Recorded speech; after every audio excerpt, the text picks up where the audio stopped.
There's a lot going on right now, everyone, but let me give you an update on the CASA case. This is the one where the U.S. Supreme Court came in and talked about nationwide injunctions.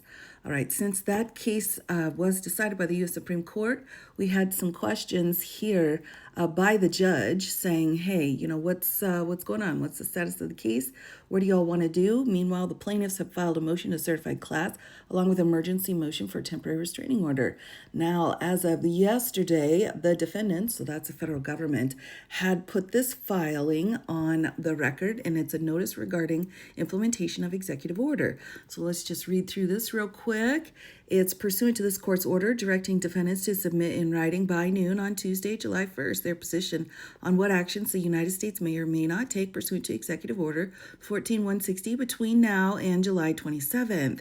On June 27th, 2025, Supreme Court granted the following partial stay of the court's preliminary injunction regarding Executive Order 14160, protecting the meaning and value of American citizenship. And then we have a quote here. What I think is most interesting is here, under the Supreme Court stay, July 27th is the earliest date on which defendants may begin to apply the Executive Order 14160 to persons covered by the order. However, as the Supreme Court recognized, the executive order also provides for a 30-day ramp-up period.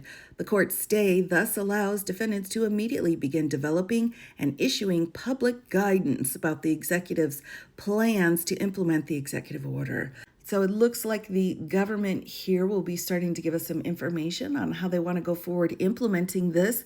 Last I heard, there was a judge who was saying, are we going to start deporting infants as soon as they're born? That question's not been answered, and I'm still trying to track down which case it was set in, but I'll keep you posted.